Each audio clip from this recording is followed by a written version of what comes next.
Yo, I'm gonna say you're actually a troll for real. Yo, Man, you know what? You know what? It's cool. It's cool. These are the live, spontaneous moments that make this show what they are. And we're on the we're on the cuff. Like I'll probably be laughing even harder. Uh, Now, if I did not have a sense of control, but okay, but to those to those who did not come to see the comedic styling of Olor, here we are. Ken Mide, in on April 8th, 2025, a day after the 30th anniversary of a Goofy movie, by the way. So shout out to my favorite Disney movie. So which so I can't be there to celebrate with y'all right now, but I know some of y'all are dancing to Powerline right now, so Eye to shout Eye out to is y'all. incredible. That song is amazing. Yeah, it really is. It really is. And shout Is out that to Tevin Campbell? I think it was yeah, Tevin. yeah, yes, it that's Seven was. Campbell. Yeah, that's Seven Campbell. And shout out to David, I believe the producer, main songwriter, Mr. David Z, who used to be down with Prince and the Minneapolis Paisley Park crew back in the '80s. So so to anyone who's ever wanted to know why those Powerline songs sound so awesome, sound like they could be Prince songs, well, because like one of Prince's recording engineers was literally like the producer on those songs. So fun fact to y'all. But wow. Well, hey, Chris, you want to do the proper introductions, I guess. certainly. Like Aylor said, good morning, good evening, good afternoon. It's your friends, Ken Mide. We're back, baby. Back to our roots. Year coverage, sequences from 2017, part one, featuring our returning guest, our hero, the OG. I'm not gonna say Unc because that's a little disrespectful. I'm gonna say Big Cuz, Mr. You Benjamin saying Booker. I'm not gonna say Unc. It's like you said Unc. Yeah. We are Go. we are roughly kind of around the same age anyway. So it's like I don't know. Like I'll take bro. it. Look at these. Look at these Yeah, gray hairs. I'm gonna pretend I don't see those. All right. Yeah, because Mr. Benjamin Booker is in the house. Lower in stores. The website is in the description. Go buy that John. Cassette, CD, vinyl, physical media, people. And if you ain't got it like that, hey, no judgment. You can find it in all DSPs, but run the whole record start to finish. All right. We trying to get them fractions of pennies up. You know what I mean? Welcome back. Thank you for having us. Also check out those those really wicked music videos that Mr. The Booker views up. Come on, bro. has up on YouTube. Shout out to the New Orleans, Louisiana film crew that have really been bringing to life visually that album. And okay, and granted we're talking about 2017, but if we're really lucky, we're really lucky, we could segue into lower at some point. If we're really lucky, but we're gonna but right now we are going to be rewinding 8 years back, to the year 2017, a year that was so long ago, and yet, honestly, considering who was the president then and who's the president now, could be yesterday. But at the same time, a year that was definitely did have a few changes for all of us. For me, that was the year I got into Howard, which the T-shirt I'm repping right now. Shout out to my HU folks. Keep your heads up. I know stuff is. What do you think about? I saw that only 26% of Howard now is black men. Have you heard this? Yeah, I did not know this. okay, even You don't have back to when just I was Yeah, like even back when that there The was more you all know. that statistics, politics, yeah, yeah, and especially shout out, to the brothers at Howard who, keep it strong. Like, we gotta represent. We gotta Yeah, represent. We yeah. gotta represent. But yeah, 2017, really cool year. It was the year I got to Howard. It was the year Chris and I officially met, Oh and my God. yeah, 2017. That was the year. And the wild thing was, I technically, like I knew Jasper before I knew you. Yes. Yeah. Yeah, so when I first met you, it was like, oh, Wow. this dude that Jasper is hanging around, he kind of seems cool. And hey, you know what? 8 years later, I guess I can confirm that. Uh, but but among so many special achievements from 2017, it's also the fact that our wonderful guest released a lovely album, Witness. No Katy Perry, which Don't by the call it a way, slump. I gotta, okay, I gotta ask if did anyone at your former record label ever made a joke out of the fact that you and Katy Perry both released albums in the Yeah. same year with the same name, They like didn't make a joke, but the fans were really mean. Like her fans were not nice. Like they were spamming me and stuff like that. It was kind of wild. oh, I was like, why do you care so much? Like this is insane. But yeah, Katy Perry fans, seriously. not nice people. Not nice people. I Man, wish I wow, wish I could say wow, I wasn't surprised. wow. That, like, geez, man, I was expecting the references to at least be like cutesy at most, but like, wow, they were and I'm not even like, and I wasn't even trying to shade Katy Perry like that, but like, but that Witness album, the I Katy Perry's mean, Witness album, like, I mean, I wasn't gonna say, but like, that is the consensus, I my mean, people. Like, you know, like, I'm not going to go too far, but like, I remember when that album came out. I was not feeling, we were not feeling it, but it was, it was what, but yeah, it is what respectfully. it is what it is. It was what it is, but yes, your album would come out, and an album that we'll talk more about, because I know it's an album that meant a very special pivotal point for you, very pivotal point artistically, and I would still stands very strongly, and especially in light of your recent work, an album that I definitely look at in terms of thinking about your own artistic evolution. But before we head into that, there are a whole bunch of other songs that we plan on talking about right now, and I guess the first song that we will be speaking about, I believe we will be speaking about a little old crew from the wonderful lands of Seattle, Shabazz Palace with Shine Hmm. a Light. Shine a Light. Shout out to Thad Leck. Just for the record, if you're joining us now, hopefully like in post there'll be links to the playlist of like the full playlist will be available in like the description after the stream. I'll be the first to admit we haven't finished making it yet, but in addition to talking about Shabazz Palaces, we have Vince Staples, Kendrick and Sophie, may she rest in peace, Kalela, we got Sampha, and if we have time we'll talk about Believe. But I have genius.com pulled up with the lyrics. Let's have a chat about Shine a Light.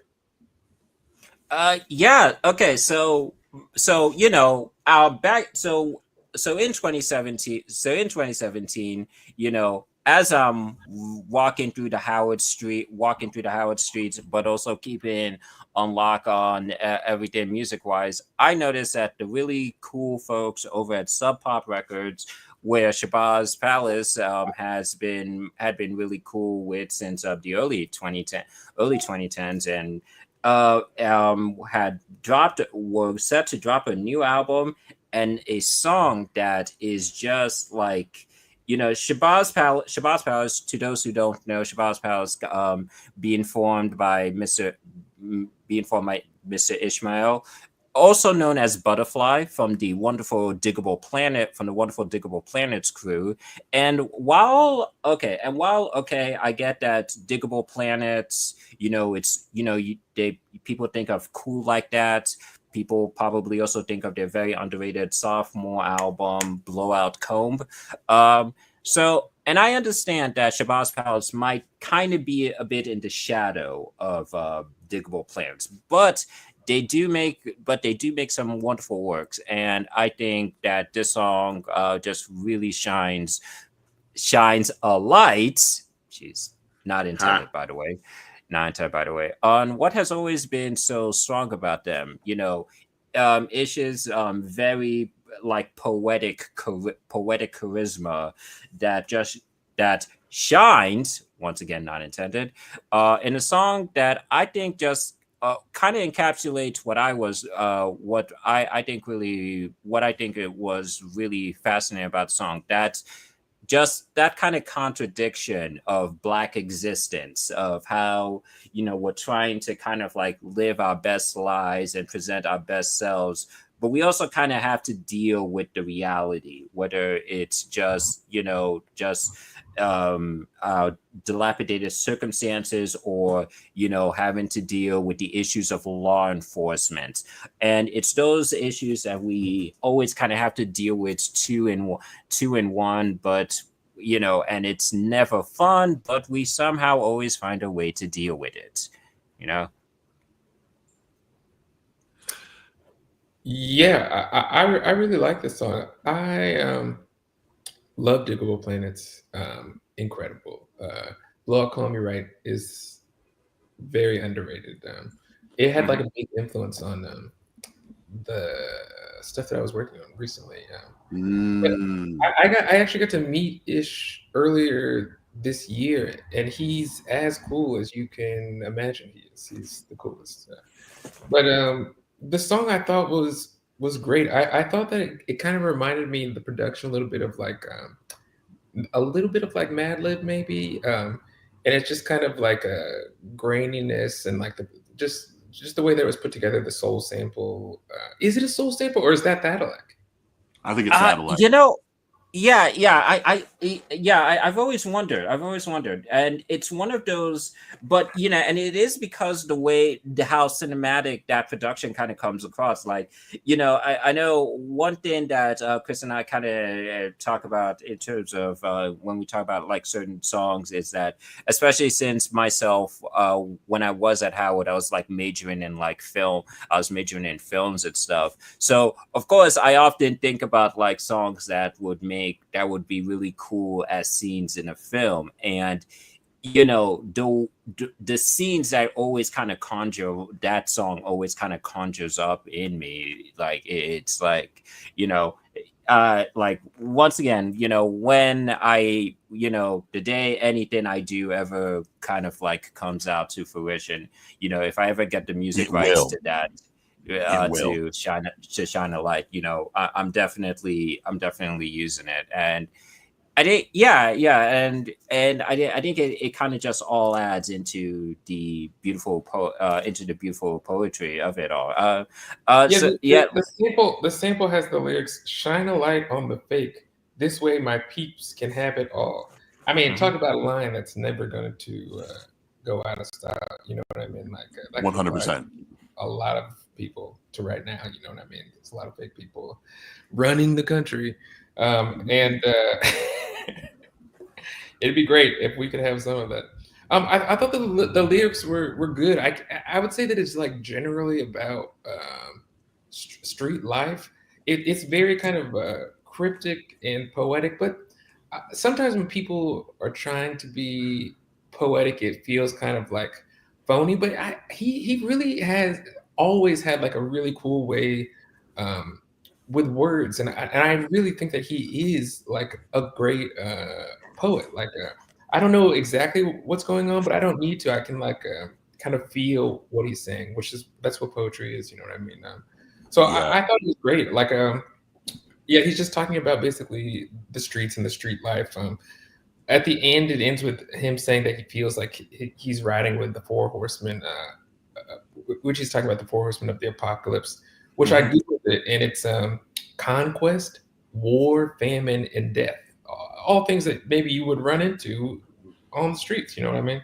So I thought overall there's not that much you can really say about the song because the lyrics are so. I mean, you can probably like make up what you think you hear in the song, but overall the vibe is like it's great. I thought, like we said, mad libish production, poetic lyrics. It's his voice. He for some reason his voice just like gets to me. I love the timbre of his voice. Whenever I hear him, I just want to hear more. So that's really this was one of the songs I had the least to say about, but I would recommend that anybody just listen to as much Shabazz Palace as possible. Recently, absolutely agree. Yeah. Go on. Okay. So like last night, I'm listening to like Rap Latte with King Green from Red Gold Green and Torre, you know, famed like black journalist and such, and they had Devontae from the Grits and Eggs podcast talking about hip hop, and Devontae was like, because of this like the beef between Drake and Kendrick, people are hungry for bars again. And as favor would have it, No ID and Saba just put out a record together. So it was like, oh, for all you like, you know, guys who like with the back of rap, this release is you. And even on like on this very channel, I had my good friend Haystack West on the show. We're talking about records that like his family members like recently, and Cool Like That came up, and I mentioned how as a kid with no context for Diggable Planets, I heard Cool Like That on a Gap commercial or an Old Navy commercial, one of like those big fashion brands, and just hearing that sample of the beat and just hearing black people say I'm cool like that. And you know, when I was younger, I had a very hard time like just like making peace with like my identity crisis and just like, oh, what does it mean to be black to me? And just hearing that song and hearing that beat, I'm like, oh, this shit, oh, I feel this in my soul, bro. And to know that just like even if like I would say if like I guess digital planners can sometimes be classified as a group that's kind of like left behind for the historians and crate diggers, not so much kind of like just like exalted for like the champions they were of our culture by the new school. At least we have like an act like Shabazz Palaces that's still being heralded by like hipster brands. So like people have no excuse not to be like, oh, what are they going to do after this? It's like it's right here. It's always been here. And like for the clippings, for like the Billy Woods, it's like there it is. Like get up to you aren't going to like you aren't going to you don't have the excuse of, oh, I heard Echoes who host on Atlanta that one time. Nah, be like it's concurrent, it's still here, and like it just like it's just like that real raw hip hop. And like I couldn't ask for anything more. No, I also like that like records that's like less than 3 minutes, but folks can't complain like, oh, like where's the song? Like where's the 4-minute format? So no, you got 2 hooks, got an outro, got a good verse. No complaints. Let's move on. You know what I'm saying? Yeah. It's like for as free flowing as it is, it never outstays its welcome. If anything, it kind of, if anything, you would you could ask, you'd want a bit more, but at the same time, it just does what it does so well that it's like, hey man, what else do you need? I mean, say, hey, shout out, and shout out to the old heads as time whispers, and boy, is time just moving. Time's just moving, but yeah, we said what we could, and I okay. So about our next song, and I will admit this, I will admit this, because you picked this specific song. I was already planning on putting Vince Staples on a geez I can't believe I forgot the one I was out late night balling song. I Oh yeah. was out late night Yeah, balling. I was planning on I was planning Yeah. I was planning on putting that one on the list, but you already put yeah right. So I was like and I I was feel like like all right, I yeah, have so many and things about. I have.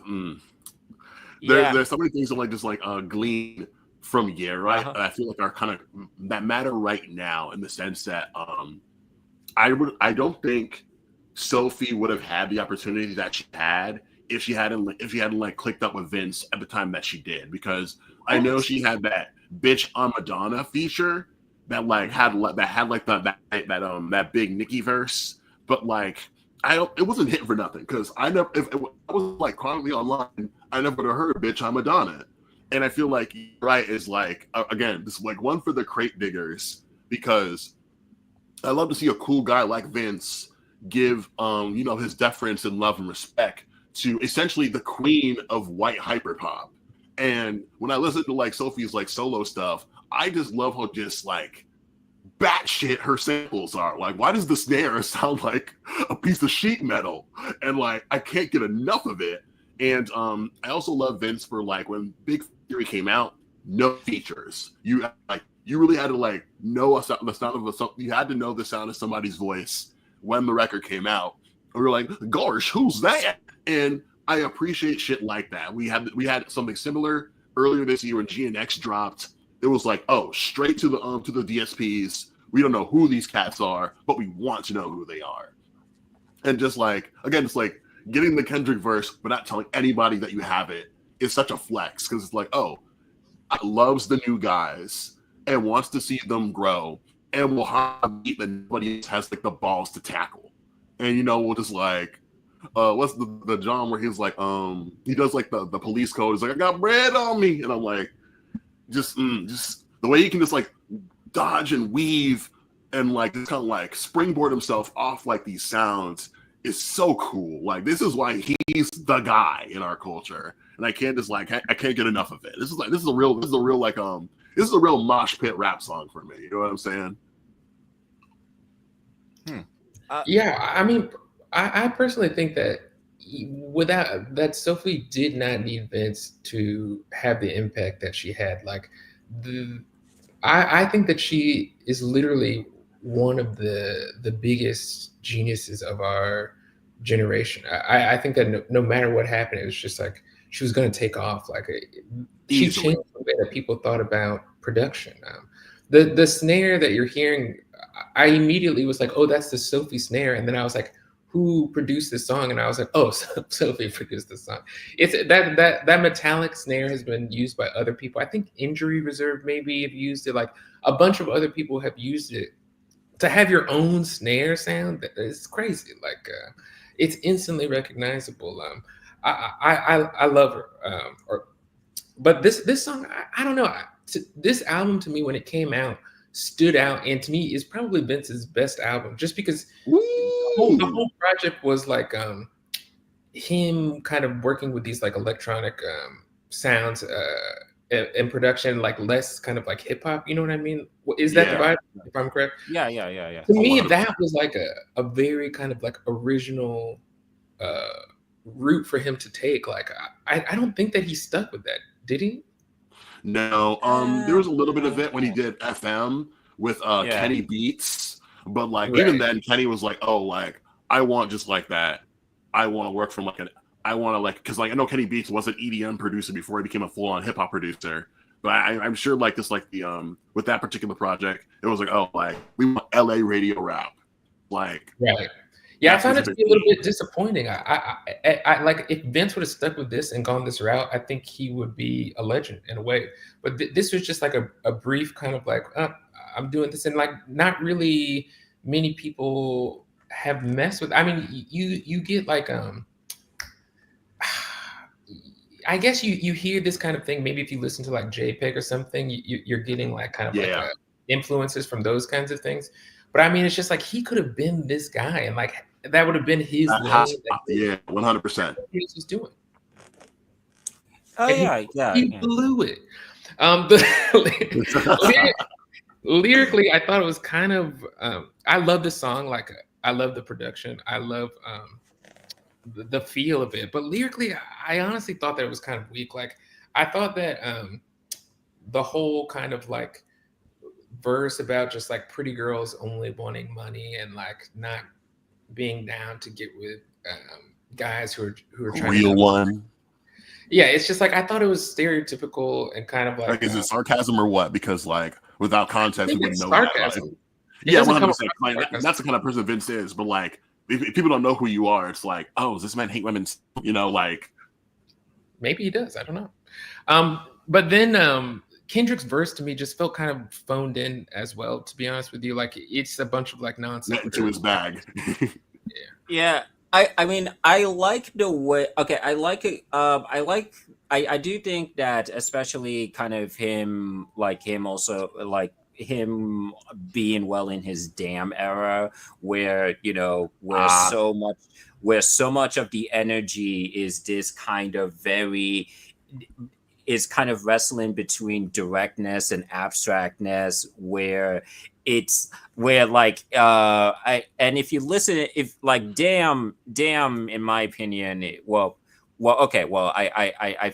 I guess my opinion's kind of useless because Damn literally won a Pulitzer Prize. Say useless, but yeah, there's that's the opinion. That's the opinion on Damn, but but I think with where Kendrick kind of was at that time, which was very much kind of like wrestling with his own kind of sense of personal dysfunction, but being so direct in it that it kind of that he could still kind of finding that wrestling between being direct in his conflictions, but also still being able to make it palatable to the masses, which is something that he has always been great at. But there's just something about the way he did it in the Damn era, especially when he's like doing songs with Travis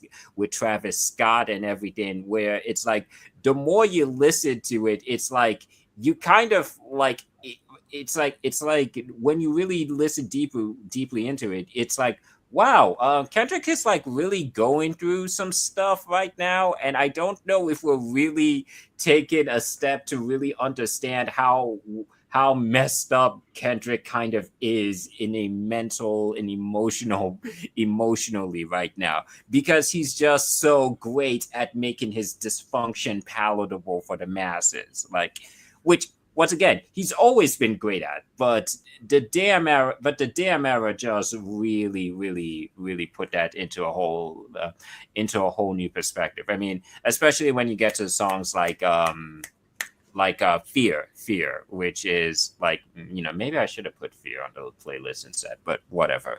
I haven't got the part 2 yet, so you are well within your right to change it from Triple X to Fear if you would like. Just for the record, just a little inside baseball for y'all. I just wanted to say that, like, I remember like walking to my friend's house, listening to the Fantana review for Damn, and someone was like, "I'm worried about this guy Kendrick, man. Is he all right?"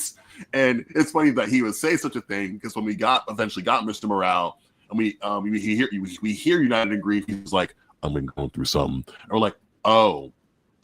And so like when I would hear like the guy, like when he did his guest verse on New Freezer with Rich the Kid.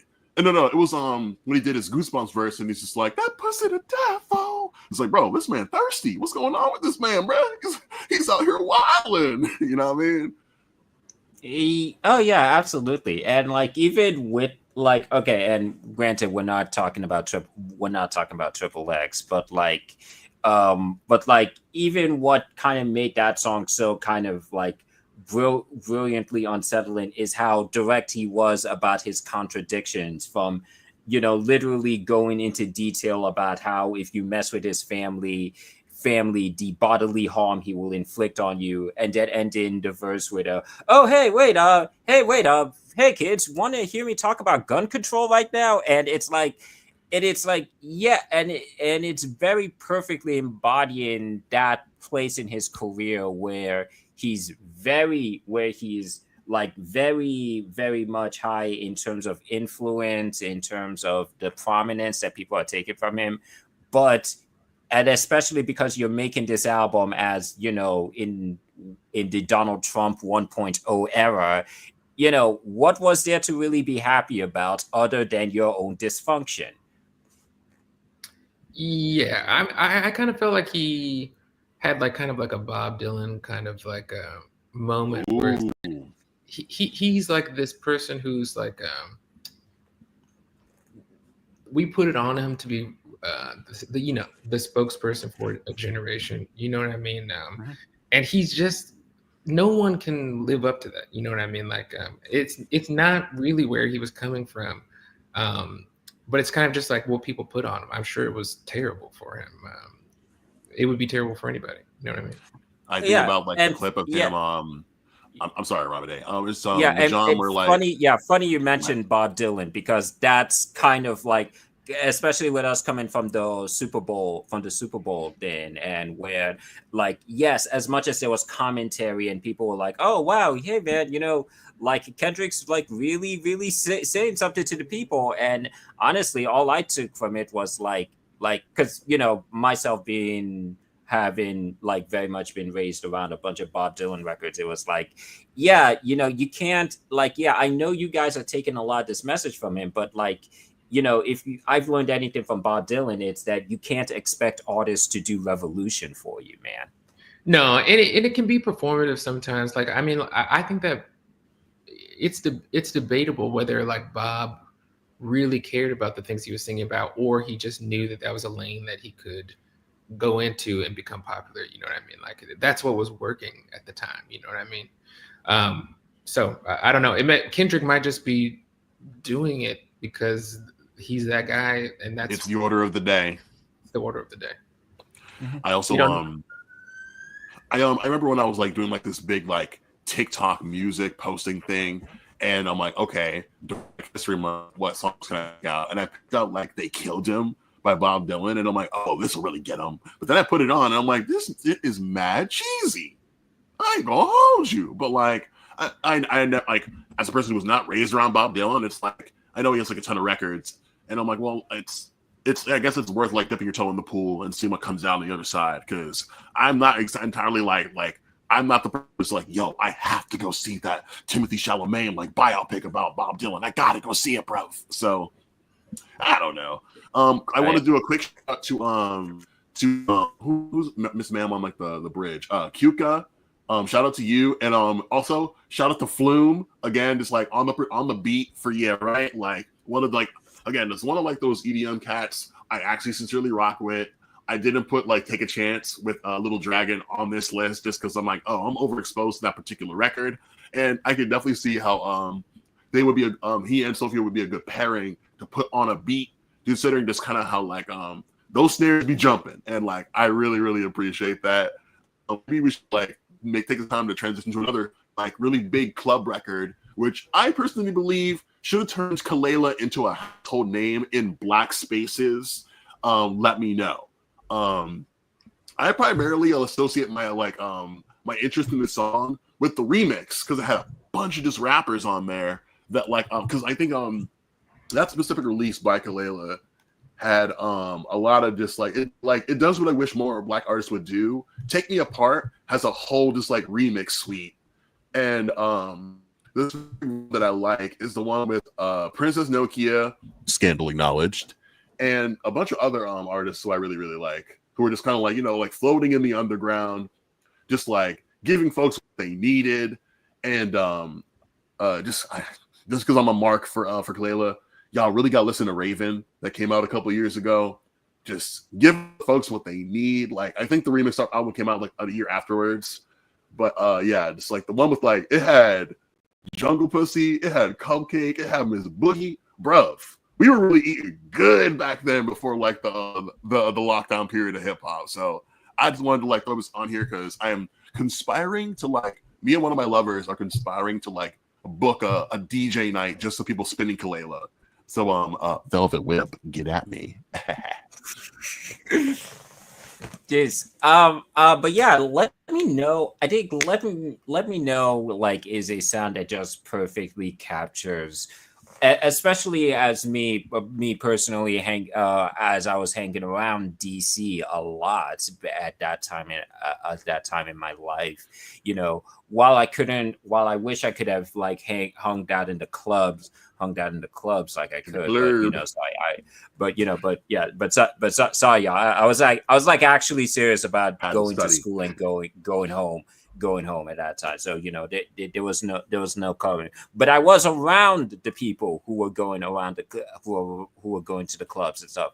And man, they loved Kalela, and like there was just something about Kalela that was speaking to like some of my classmates at that time. And I mean, I think I know in our last when we were already lucky enough to have Mr. Book on our last show, we were talking about the whole like alternative R&B label and stuff like that, and just how and to be honest, that term like as that the prominence of that term pretty much is useless, and yet you still kind of have artists who at least kind of live up to that promise of what quote unquote alternative R&B is. And I, especially with the sound that this embodies is like, I wouldn't say industrial, but I might. very, but it does kind of flirt with that kind of like a bit of that kind of like UK garage type sound, and does it so naturally, and really, I mean, so if there's ever like an R&B artist who I would say it's like really kind of like really trying to go into interesting rounds, and and y'all don't want to hear like FKA Twigs for like the 20,000th times. By the way, sorry about the visa. Yeah, so sorry about the visa situation, Twigs. Geez, we like, man, like we'll the try and get consequence. Exactly, but it's so I definitely have massive respect for what Kalela is like bringing musically, and and yes, I mean, once again, I was in DC in 2017, so yes, this very, so to me this very much feels like what DC was like in 2017, and yet I would still say, I mean, could I say it's kind of timeless? Perhaps. We'll see. I thought that she, at that time on that record, to me, what I was hearing was a lot of influence from like Miami based kind of like you guys know Ghost Town DJs like that, my booze. Yeah, that's kind of like the through line I was hearing through her work back then. I thought that the song was okay. I mean, lyrically, like, I mean, you're not going to Warp Records for the lyrics, but I thought that the production was cool. What I liked about the record was how restrained it was. You know what I mean? Like it definitely is not. It's like it's dancey, but it's not at 10 all the time. Like it's very kind of like there's a lot of like tension in the records. So to me, I really enjoyed it. I don't know why she didn't take off more. I saw her live though. The show was very also restrained, you could say. So maybe it's not. It wasn't like a kind of like it's not a. It wasn't really a party vibe. You know what I mean? So I don't know. It's Warp. It's not like I don't think people are going to Warp like for Danny. It's the same reason why Danny Brown isn't like one of like the pillar at his particular venture. Yeah. But he's not on Hot 97, you know what I mean? Like he's not. Certainly not. Yeah.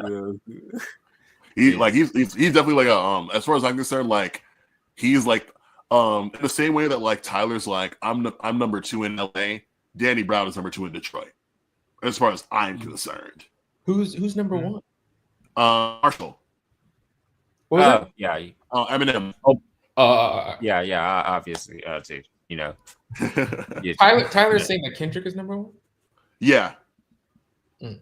Oh yeah. I mean, you know, I mean when you can win a Pulitzer, No, it's like not even on that type of shit. It's like just he drops Chromacopia and then he drops GNX, but like, and it's the fact that like Kenny brought him out for the pop out, so it's like, I'm gonna give deference to like the big bro, because which of the giant LA who just like championing Tyler, like not near one of them as far as like my vantage point is concerned. He can book him for the festival and all that good shit, but like they're not like going out of their way to put him over to like other old heads in the barbershop. You know what I mean? You're not gonna hear Chromacopia at your great uncle's spot, but like, you know, like he could still say met Denzel, he wished me well at a certain point in his career. So, not here nor there, but just like that's I see when teams are being read. You know what I'm saying?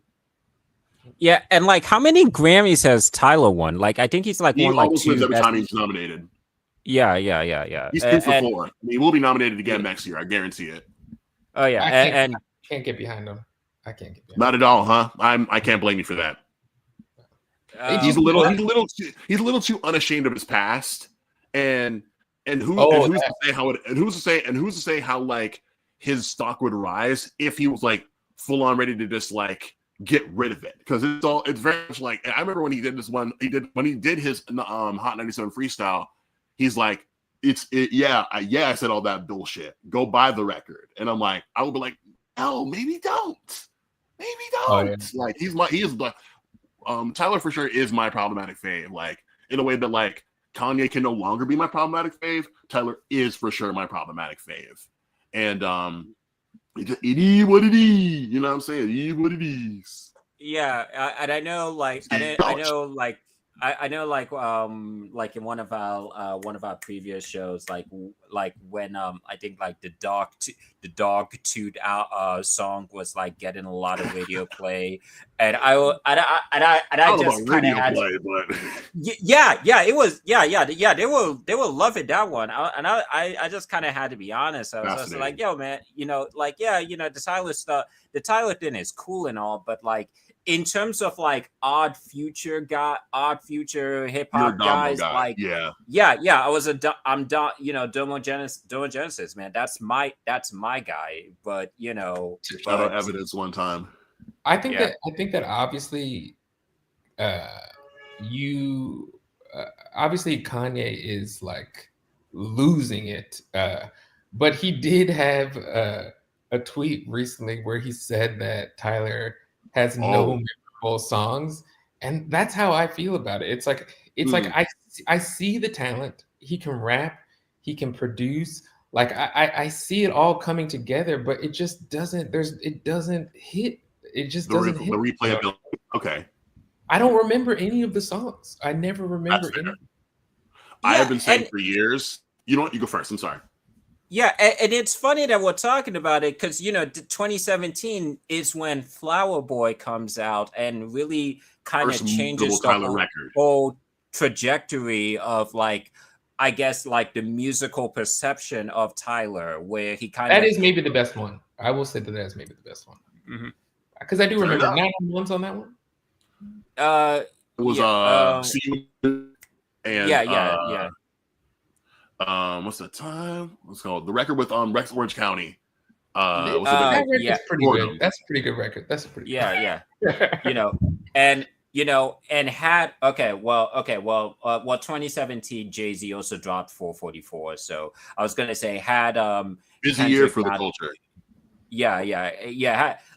Had Kendrick not also dropped Damn, like probably would have won the best rap album Grammy, but you know, Jay-Z also dropped 444, and I like 444, but you know, I do not, but 444 was not Damn. Y'all do know that people pay to win Grammys, right? Yeah, because you have to establish, like, I want this shit for the record, like I want it. Yeah, whenever I've been conspiring like to get into like the Academy, but then like I think that like the current CEO is a fraud, so I can't fuck with the Academy right now. Yeah, it's like I mean, for all the years I've complained about why TV on the radio for as much acclaim as they got, were never nominated. I was like, oh yeah, that's probably why. Yeah, you know.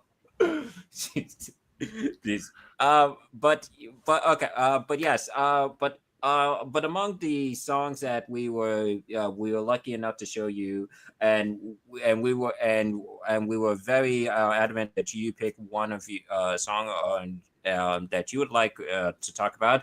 I quite like the song that you have gave to us. Blood on Me by Mr. Sampha. So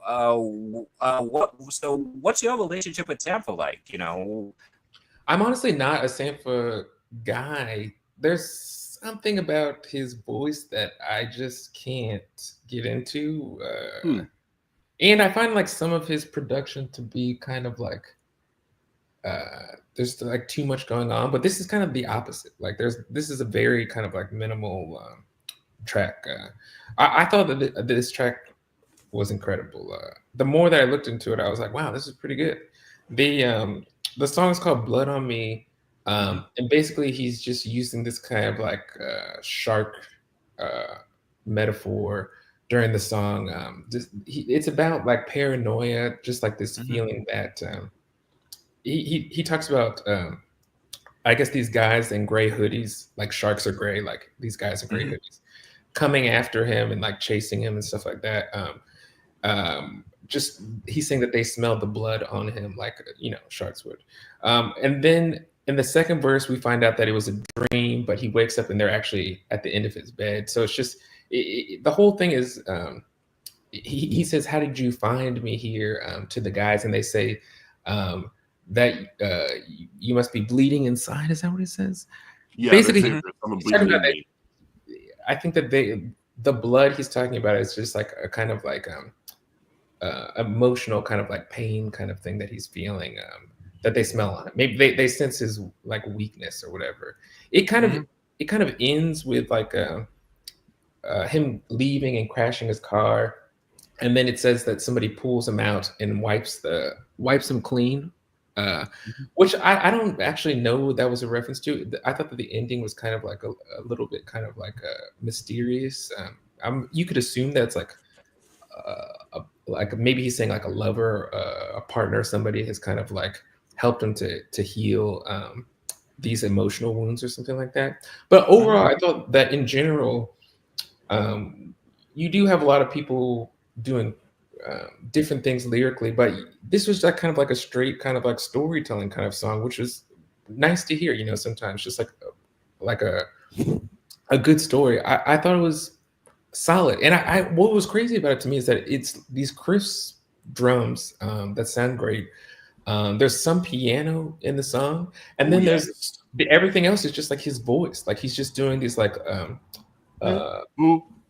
and like just like different parts with his voice. And I thought that's something you don't hear that often. Like he's somebody that after listening to the song again today, I was like, man, I should really try to listen to more Sampha. Like it was one of those things where his voice was really just like taking me out of it, but he's really good.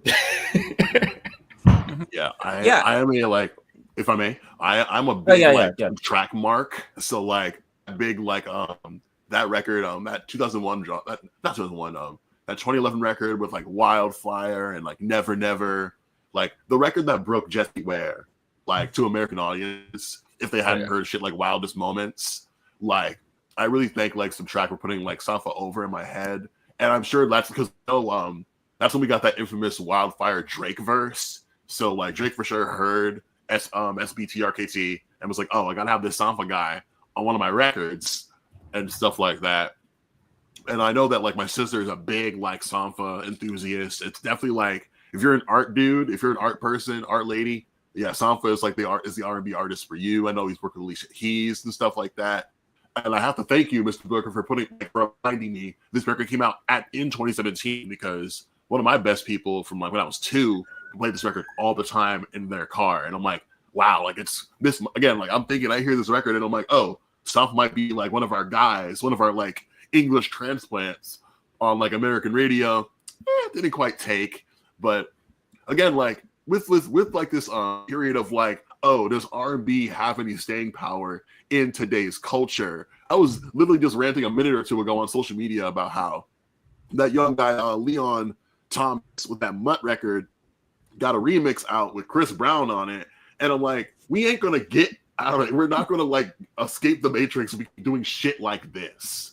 But like, I don't know, had you, because like I'm thinking like people's like, oh, like I wish R&B was like how it was in the early 2000s, and I'm like, you actually don't, because Flo, again from the UK, Black Woman Girl Group has a hot record out right now, no spins in the States. We don't want to take it too far back to maybe like a Sam Cooke, where we have like the like pink orchestra or string like background, gentleman in a nice 3-piece suit singing his songs. We're clearly not asking for those things. We want Ursher 2.0, and like that's cool if you actually like, if that's sincerely what you actually want, but you're not asking for it. You're not hitting up the station begging them to play like who's my boy from Texas, Leon Bridges. Yeah, like you're not asking for. I hear Leon Bridges in Walmart. You know what I'm saying? So like, stop fraud. Like y'all are so fickle and fake. Don't lie to me, bruh. Because this is what I was seeing online. This I guess like pitchfork core ass record was like ringing bells in my specific scene, but nowhere else. So I'm like, don't lie to me, bro. I was talking to Michaela Session, this guy who plays the drums with me, who's like super into R&B, and he was saying that the Hotels, Jasmine Sullivan was like, he was saying that was the most recent record that was like, people are digging it, it's doing well, and this is really for the R&B fans. Like this is the record. Like 1000%. Oh yeah, yeah. The English people, the English thing just never translates. I remember why he lost me, and it was that Nobody Knows Me Like the Piano Song. I was like, I can't stand this. Oh no! Like piano. I also want to say for the record. I also want to say for the record, we'll let Olor do his thing. Sampa is one of like the last few cats who got an NPR Tiny Desk back until like its own separate thing, and not just like the media packaging to like put new blood into your algorithm. Like before a Dochi can like do one and just elevate the brand on 10, we have bro just like again in the stew, like at the desk playing his 3 songs to like really no fanfare, and like I appreciate it and I respect that. Where it's just like, oh, like this is explicitly just for like hipster ass marketed artists and like nobody else, because like maybe only artist did it and like it paid off in the end was like Homeboy from like the 1975, and he didn't even bring the full band with him when they did that and shit like that. So Olor, please stick to Floyd. Tiny Desk to me changed with, if I can remember, I thought that when Tyler was on it and he brought it, and it was like a big, that's when I was like, oh, this isn't really the same thing anymore. You know what I mean? Like, I do like that session a lot. I would, if they like put that on a disc, I would buy that, because I like how my whole thing about a song that I like, hear it live, I don't want to hear it the same way that I heard it on the record. How are you going to like just like because my rule in my home is like, if I love a record, I only listen to it that one time. I'm not going to hit it on repeat unless I really need to hear it. So I think that like the excuse is, oh, let's play the live version because it's not exactly the same, but it still hits the same in my mind. So that's why I feel like I'm not too tore up about like the aesthetic on Tiny Desk, but like it's clear that like when Usher does it, it's not I don't think it's for the love of the game. It's like, oh, like I'm gonna bring the views in if I appear here and stuff like that. But shout out to his rendition of "You Don't Have to Call," aka like probably the best song he's ever made ever, which not so coincidentally was originally written for Michael Jackson. For so like it was that part of Star Trek. Got it. Scandal acknowledged. Yeah. Well, like so not but funny Nice enough, and Slow is definitely the best Usher song. Okay, all right. And that's for the grown folks, Olor. That's for the grown folks. Okay, look. Moving on, like, moving on. Yeah. I was gonna mention like when we talk like in terms of like Usher deep cuts, like before he got like mega like Don't canceled. say Like just call me a Mac. I know you're gonna fucking say it. no, Don't you no, dare no, say no. it. I was gonna say think of you, like from Ooh. his self-titled debut that like like Bad Boys had their entire team producing on like look, Okay. I kind of have a soft spot for for think no for think of you like Fair enough. like Fair enough. by all means it is for the best that things did not work out with Usher and and Diddy back then, but they did have some nice songs on that self-titled debut album. But funny enough, we're talking about Tiny Desk. We're talking about Tiny Desk with a person who not only has his own Tiny Desk session, which you guys can YouTube right now, but don't do it. You don't say, but he's like, nah, actually. Well, that's what I'm saying. I'm saying it was when it used to be very different. That's what I'm saying. It's like it used to be one of those things where it's like you show up there like 7:00 in the morning. When you're on the road in a band, you're doing live sessions all the time, going to radio stations and just playing.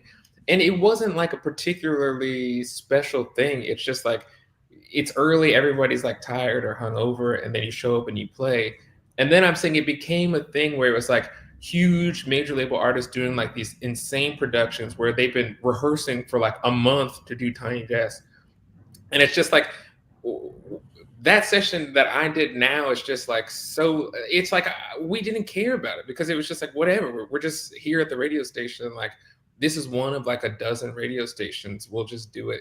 Or it's like now it's like if I did it again I'd be like, oh man, we've got to really do some shit here, you know what I mean? Like so I mean you can watch the video, but it's just like to me it's like not special because we didn't approach it as being something special, really. Fair enough. Yeah, that's I think like when certain like kind of like music like kind of these like kind of like music cultural institution things kind of reach that certain level, I guess you could say that like NPR Tiny Desk is at a place where like MTV Unplugged was like for like 90s heading into the 2000s where it's like oh hey we did an unplugged session, do you take us seriously now? And and look and hey I do like there's some unplugged sessions that practically raised me.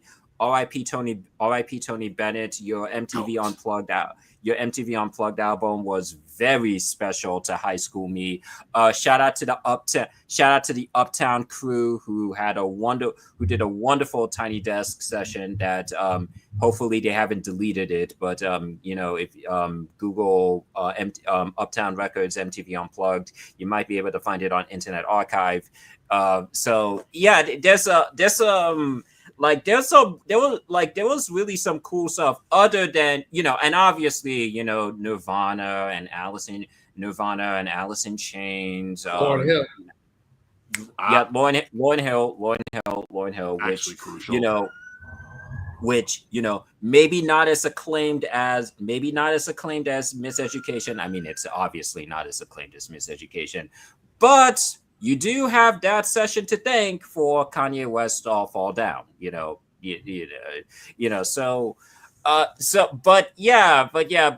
but now going forward, like geez, I don't even know anyone who really acknowledges MTV Unplugged like that, but yes, funny enough, speaking about Tiny Desk and a person who was on Tiny Desk, and the first song that he performed on Tiny Desk being our next song, Believe, which there's a lot to to anyone who is watching who saw our first session when we from 2 years ago, and so Breakout, feel free to watch that when you did. I assure you, my evil twin has not kidnapped me. I just have this ridiculous beard now compared to I like the Nigeria beard, bro. Stop it. Thanks. But okay, but coming from your self-titled from your self-titled debut album to Witness, where by the way, you drop, even between that session, you did a lot of stuff. You are on the, for example, you are on the soundtrack for Man in the High Castle. I forgot the name of that. So I forgot the name of the song that you have on the soundtrack. But to anyone who Man in the High Castle, based off the Philip K. Dick novels about what if the Nazis won and took over the United States, which ha ha ha, yes, I know Philip K. Dick and his completely unbelievable science fiction. Yeah, I know. But yeah. Spoonful, by the way. Produced by Danger Mouse. Wow. Yes. First time I got to meet Danger Mouse, yeah. Oh yeah, and Danger Mouse, a person who we also spoke about those 2 years ago. And right. Danger Mouse, Danger Mouse, absolutely a legend. Seriously, check out the album he did. Yes, check out the Gray album, which is an absolute masterpiece. Check out the album he did with Black Dot. Like seriously, Danger Mouse, like Danger Mouse has produced stuff with a lot of people, but he is absolutely in his bag when he's with rappers. But we come from your self-titled debut album to you doing Witness, where you have which was produced by Mr. Sam Cohen, which to the Shakira fans, especially those who really love that She-Wolf song, want to know who's playing guitar on that song? Sam Cohen, same person who produced Witness. And okay, I remember Believe is basically one of those Sam Cooke songs with strings that nobody wants to hear. No, I'm ready for the front. Hey, hold on. I have to say for the record, and not to glaze because you're in the room and shit, but the fact that shit's not nationally syndicated, it's kind of like an insult to the culture. I'm not gonna front. It's y'all have a prime opportunity to put my man on it's the way that Muggs really just fumbles the bag at every opportunity in regards to gosh, how do we get somebody over to the average Joe and Jane? Bruv, beat down the motherfucking door of the program director. Yeah, and and funny. What are you talking about? Yeah, funny enough, as I'm re-listening to Believe for the first 7 years, I'm like, oh wow, what? Wait, were you and Sam Cohen trying to make your own version, your own jaded version of Sam Cooke's "A Change Is Gonna Come," which complete compliment for me because I love Sam Cooke and I grew up on Sam Cooke, but we had talked about there's this one Sam Cooke album called One Night Stand. It's a live album, considered by some people to be the best live album of all time. It wasn't released, I don't think, until the 80s or something like that because the record label thought it was too raw. He played for a black club in Miami, and the crowd is going crazy. They're singing with him. His voice is way more hoarse and wild than you normally hear. It was basically it went against his normal clean cut image, and they didn't want a black Sam Cooke out there. You know what I mean? Yeah, it's not Sam Cooke at the Copacabana. No. But we weren't going. I think that I was leaning harder into the soul, but kind of what I was interested in at the time was this kind of retro futuristic sound where it's you're taking elements of the past, but technology has changed so much that the song was mixed by Sean Everett, who's just like the most kind of like forward thinking kind of like mixing guy. He also did the sound and color the Alabama Shakes record. Oh And like shit! but he just really, if you listen to anything he does, he's an insane mixer.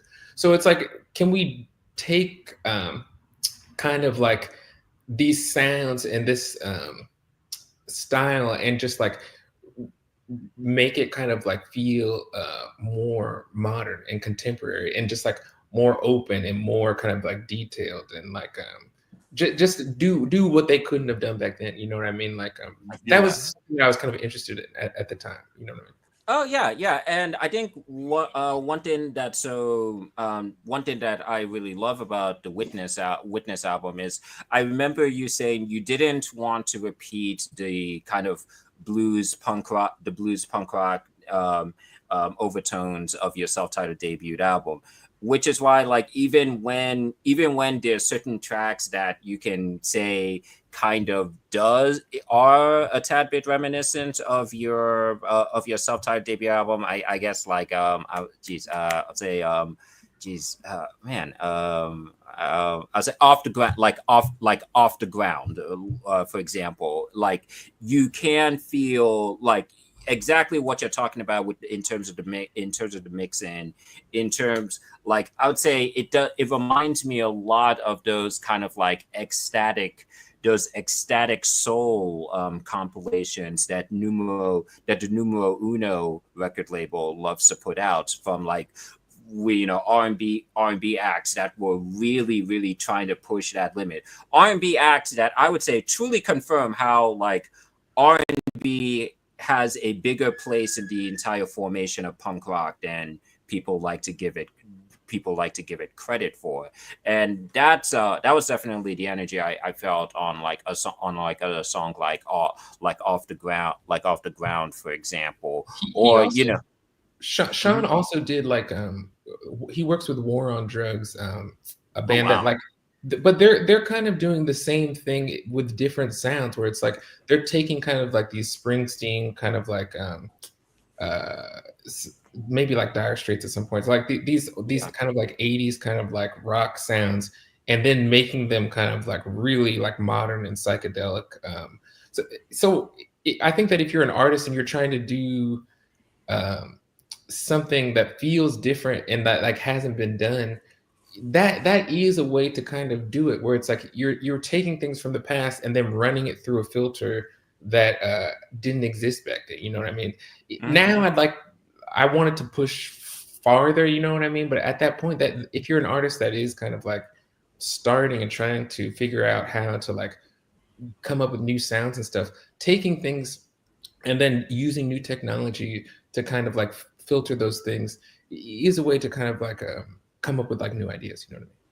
Oh yeah, yeah, and I think that with how well you guys really did it on like on Believe, which I know because we were talking about Sam Cooke, and by all means, and I would say, and shout out to the show Black Lightning, which played this song on, I think, what, like their season 3, season 2, season 3, season 4 finale. Like, so it's like, somebody out there was got it. But yeah, but like another personal favorite album of mine from that era, like an album that Chris and I had spoken about, Ray Charles modern sounds in country and western music. Just how well the strings are just so embedded to that, which yes, that was kind of how a lot of like pop music was at that time. But the ones who really knew how to make it work, like a Sam Cooke, like a Ray Charles, like really stood out perfectly.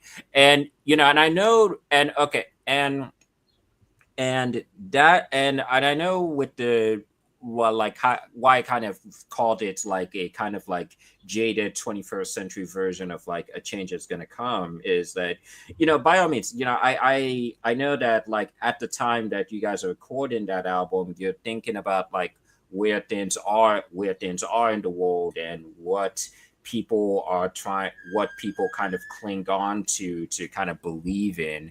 And I think especially since, with you coming off your new tour and you still playing Believe, I mean, do you find that the song has changed for you, like in terms of the meaning? I didn't write it thinking about everything that was going on in the world. It was honestly like a very kind of like a personal feeling. Like I think not even for like for an extended period of time. I think that I came home from a bar one night, very drunk, and just literally recorded the chorus part in my phone, and then I woke up and I was like, oh. But I think it was just kind of more of like that day. That's how I was feeling. Like it's very difficult for people to exist in the world when you don't have something. Humans, you know what I mean? It's like we need to be a part of something. You know what I mean? Like, we need it. So I think it's just like that's how I felt at the time. It was like I felt very kind of like disconnected from things, and kind of just like I don't even care what it is. I need something. Something. Whether it's good or bad, like whatever, like, and obviously I didn't stay in that place, but it was more of like a personal feeling at the time. When the album came out and people were kind of like saying this is about politics and like blah, blah, blah. That's what happens with songs. You know what I mean? You write something and people just kind of interpret it the way that it is.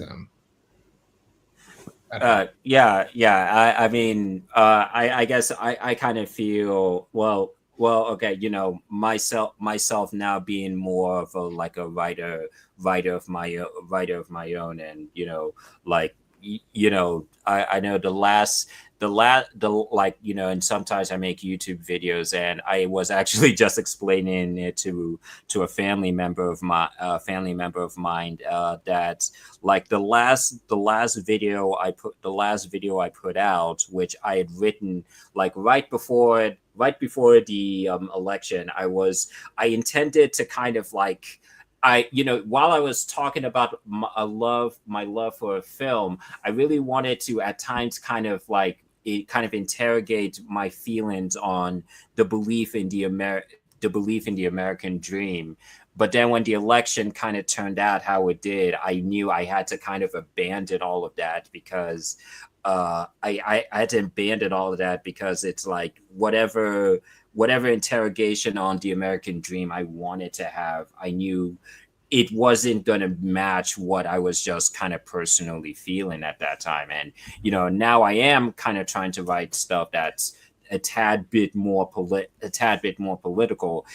And I honestly don't really know how at this point, because I think it's just, you can't. It always comes across as lame, as super lame. Yeah, exactly. The only thing that you can do is kind of you can look. There's definitely a Venn diagram between things that are happening politically, and you can try to find personal narratives and things that kind of like fit with those kinds of things. But if you're trying to do it, you're going to sound like who's that Preachy guy? Not Vince Staples, but there's that guy from Chicago, a Chicago rapper. Vic Mensa. Yes, you're gonna sound like Vic Mensa. He had an album. Oh, gotcha. Yeah. I know exactly what you're talking about. Yeah. We've mentioned our opinions on him in the past. Like talk about a guy who fumbled the bag. Respectfully, you fumbled the bag, my G. Like I swear, I would if I put any serious money on like Vic Mensa blowing up and being prominent, I would be broker than I am now. Damn, I wasn't even gonna go that far. I'm just like, I knew things were tough for with Vic when Chance linked back up with them, because I remember when like T-Pain had his whole podcast, had a bunch of big guests, and like he had like Chance like do he had him do Kanye record like this off the dome, and he knew all the words, and it was just like, and Chance was like, "Yo, shout out Chris Brown one time," and I'm like, "Wow, this is definitely like post big day Chance we're talking to here." And he's like, "Yo, shout out my dog Vince," and I'm like, "Bro, we're getting back with like Save Money. Oh, we're really in the doldrums," and no shade, because like that Tweaking record they did together way back when on like the first internet tape, that was fun. I like that a lot. But once I remember the prominence of, I think also 2017, Vic put out You Mad featuring Kanye, and he had that abysmal bar about Ray Rice in the elevator. I'm like, yeah, we're cooked. Toss this shit the fuck away. You know what I mean? Yeah. You're saying, Mr. Booker? I was just saying that, yeah, you can tell when it's very performative. You know what I mean? Just people just putting on what they think people want to hear. You know what I mean?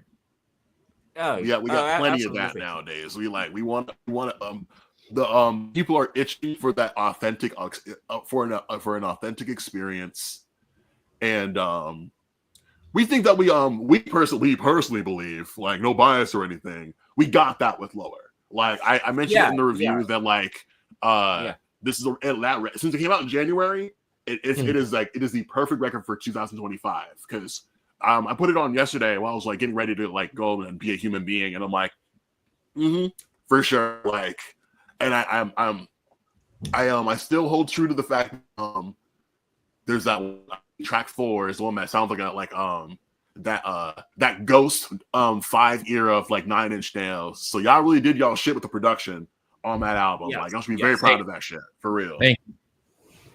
What do we got? What's up next? What do we got? We can squeeze one more in if y'all want. Yeah, actually, okay, there was one more question I wanted to ask about Witness. Okay, I remember, and I guess it kind of ties in with Lower and so. Okay, so the final track on Witness, All Is Well, which is like barely 2 minutes. I've heard that originally there was an attempt to kind of make it a tad bit longer, but I guess you guys decided it was better for it to kind of just stay 2 minutes. What was going on with that one? Oh, we did like a 19-minute jam and recorded it, and then just cut it down to that song. At that album, to me, it's like I love a lot of the stuff on that record. I think that the songwriting for me still hits, but it was a very kind of like transitional period where I was playing around with different sounds, and like I kind of had an idea in my head a little bit of where I wanted to go, but I just didn't have the skills to really fully get there, like you hear on Lower. You know what I mean? Like you can hear on Witness me like, oh, he's been listening to a little bit of like boom bap, kind of like hip hop kind of stuff. Like like you can see some of the ideas that you hear on Lower, but I was trying to figure out that was the last track is like, oh, what if we have these musicians jam and we all jam, and then we take samples and like play with it, which is how we make the new record. You know what I mean? Like, but it's just trying out different ideas, trying to like find how I want to work as a producer. You know what I mean? Oh yeah, and I think it's fascinating, like especially coming from All Is Well, which is very much a song about like, you know, I think, you know, like once again being in a difficult place, trying to move up in your life, but understanding the challenges of that, and that being like kind of the ending for that record, and then, you know, Lower, and the final track on that one being hope.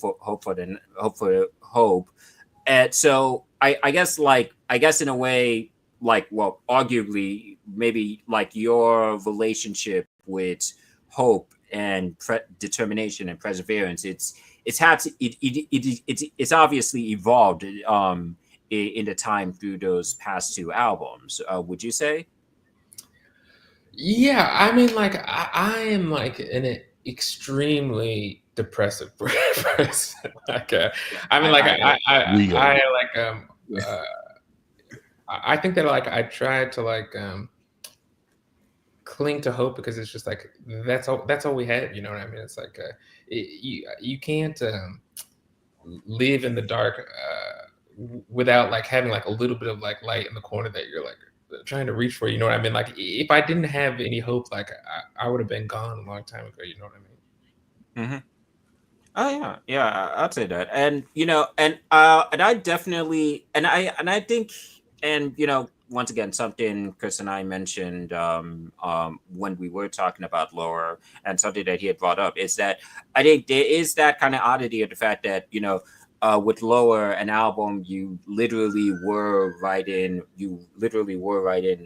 during the pandemic, also with becoming a father, with an album that was very much a product of like what has now become a half decade ago, which tragically is way too relevant in like 2025. And I mean, like I mean, but with what you and Mr. Segal kind of did, I mean, I understand that the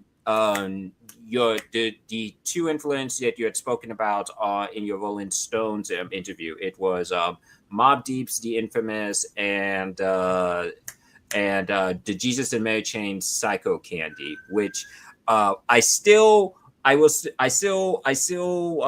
wonder if whether or not it was intentional that LWA kind of sounds like the Jesus and Mary Chain's A Taste for Cindy, just my opinion on that. I don't. We were trying to just mix those sounds. Like for me, like I'm always interested in trying to do things that I can't find, like that I haven't heard. If you listen to hip hop and the history of hip hop, there's not a lot of distortion. The kind of textures that I was going for, the Jesus and Mary Chain, but not even just Jesus and Mary Chain. I was also listening to people like Tim Hecker, who's like an electronic musician who works with distortion as well. But just trying to combine those two things. When I said that to people that I was trying to do that, they literally laughed in my face. You know what I mean? They were like, "What are you talking? Like what?"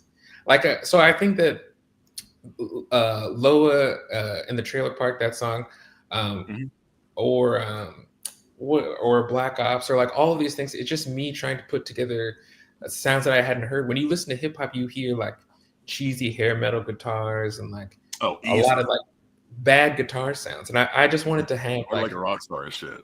Yeah, I wanted to have like waves of like distortion, kind of like what you would hear on like a My Bloody Valentine record or Jesus and Mary Chain, and put that over like these boom bap drums. Just because I don't think that exists. I don't think that you'll find it anywhere else. But tell me if you do.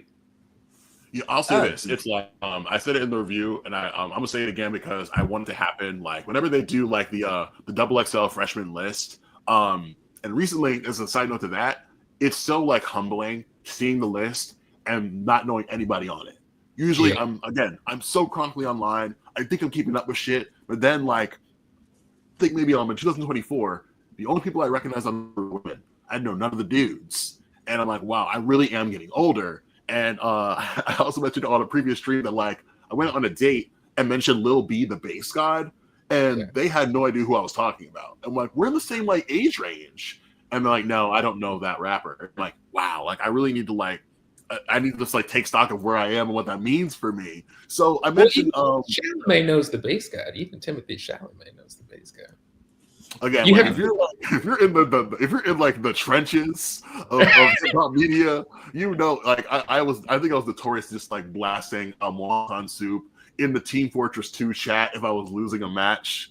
No, but I say all that to say, because they usually pick one producer to like mix the beat, like provide a beat for like the cipher portion of like the XXL freshman list. I'm like, nah, give each like little, like usually we put them in groups of 3, give them all a different beat. Don't give them the same beat. And I'm like, put the Black Ops beats on. Put the Black Ops beat on. I need a cipher on that particular beat. Keep the hook. Put that shit out as a remix suite. I'm just saying. Like, there are too many y'all rappers. It's like, I got bars. Like, rap on this shit then. Let me see what you can do for real. Like, give me a verse in like a month's time. Like, I'm really trying to be in my Booker's bag at this point. Like, hey, bro, like, because I'm in Philadelphia right now, and I keep saying how Tierra Whack is the best rapper in my city. Not Meek, not Black Thought. Tierra Whack is the best MC in my city. And Zoomers who are like, would that be? Like, they don't know who she is. And I'm like, bro, she's the Gen Z Missy Elliott, straight up and down. Like, Busta Rhymes cosign and all that, but like, still just not household enough for my taste. So I'm like, bro, I need 15 rappers to get this beat, so I can just get like the East Coast version, like the down south version, and the West Coast version by next summer. I'm just saying, like, DJ Drama hit my phone. I got ideas, baby. Oh yeah. First of all, we knew you were in Philadelphia with the John. I can't help it. It's delicious.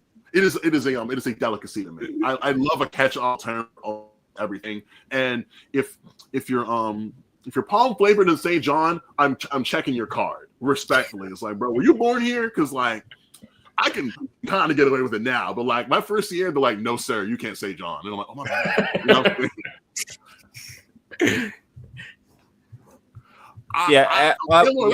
You first. Go ahead. I think. Like I was like, we absolutely need to like get a remake of Show and Tell, remakes of Show and Tell with some rappers. Like, I was trying to get me interject. Like, I'm that's again like this. It's like, as far I hear the record and I'm like, you can get this on the air. It is. It's for me. It's like it is the perfect like, who's Benjamin Booker, bro? Put this on one time. Like that's like good, like welcome to my home kind of a record. Like, get familiar. This is what you're in store for, type of shit. As far as I'm concerned with that particular record. Yeah. Thank you, man. I appreciate it. I was saying my girlfriend hates that song. She thinks it sounds told me it sounds like Jack Johnson. I was like, are you crazy? What are you talking about? No shot. I just had 2 a.m. wake up call on the stream. And she was like, "Oh, Jack Johnson's my guy." And I'm like, "Word, I see the vision, but like, maybe it's just me. Apples to oranges, as far as I'm concerned. I can see it on the tour package, but like, I don't know if I would say it's like a Jack Johnson B-side. I was like, there's no distorted guitars on Jack Johnson's song. Nah, he comes in straight clean vocals and acoustic, and he's out of there. Eating banana pancakes. Mr. Good Times and keep it mellow, which, you know, no disrespect, of course, because I love that Curious George soundtrack he did back in the day. Oh, that's wholesome as shit, bro. You're a good egg, man. Yeah. I think it's a good place we can wrap up because I have work in the afternoon. I'm calling out for this, but I'm like, nah, we can squeeze this John in real quick. A good like morning zoo sesh with the lads. Anything you want to like promo before you going? No. I mean, like we said it at the top. I hope that people buy the records. And yeah, I mean, listen to music. Try to make it out of this whole thing alive. I don't know if we will, but try your best. No question. Try your best. Yeah. I'll be sure to like drop the Insta in the comments when I like get this uploaded and all that good stuff. Again, it's like the website's right in the description. Y'all have no excuses. Favorite it, share with a friend. Guarantee you'll like something. You know what I mean? You got 3 whole records. You got no excuses. Hey, Olor, yes. I'm gonna drop a link for you because I'm like you casually mentioned your video essays, bro. You should be proud of those video essays. I'm gonna make sure to promote the next one when it eventually gets made. Come home in one piece. I'll see you this summer. If not, I'm coming to Nigeria myself. I ain't got a passport yet, but I'm going to get that shit. Guaranteed. I love, man. I'll see you guys in 2 years. Yeah. Oh, no doubt. Yeah. Like, honestly, like, I think this should go. Yeah. We'll find a way to like just like get the show actually on the road and like bring you some gifts in Vital. I mean,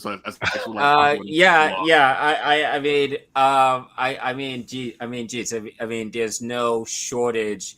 I mean, like, there's no shortage of podcast crews that seem to end up becoming a thing. So hey, to any media conglomerate who is looking for sponsor, who's looking for a new podcast crew, which just so happens to include like who I consider one of the best musicians of our current time. One dude who just so happened to graduate from a HBCU, another who's like doing their thing over in another doing their thing in Philly. Drop us a line, because I'm like lawyer. Yeah, people can only keep listening to Red Scare for so long, man. No comment. Calls to action, freaking calls to action. Yeah, like Ben said, like stay alive, listen to records, drink some water. If you want to, I don't know, it's scary as fuck outside. If you want to make a difference, I drop a link to the International Rescue Committee. If you got some dollars that aren't being sent to Ben himself for the album, consider just helping out the 15 freaking nations in crises.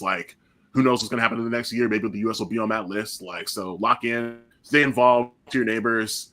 Yes, subscribe. Thank you for 302 subscribers. That's cute. I appreciate that. It has been an uphill journey, and can't wait to do this again with the lad. Honor the player. Olor, say goodbye to the people.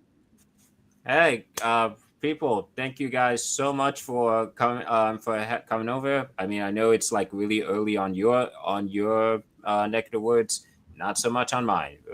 We're about to head into the evening very soon. But supper time, baby. But hey, it's always a joy doing this with Chris, and it is just an honor, having Mr. Benjamin Booker, once again, those pitchfork reviews, they pretty much hit the nail on the head. I was about to send a nasty email hey, bro, nothing less than a 7. I'm gonna have to talk to someone. Did you guys notice though? Did you notice that okay, first of all, you have to be thankful for anybody who writes about you, but I just you're getting a white perspective on what is the Black viewpoints. You know what I mean? There's one point where he was talking about how my message of Black Ops was that there's no hope for Black people. I would say that. Yeah. The chorus to the song is hallelujah, dying, fighting, not give up. But that's what I'm saying. When you're reading stuff, think about who is writing it. I appreciate them, but think about who is writing the review.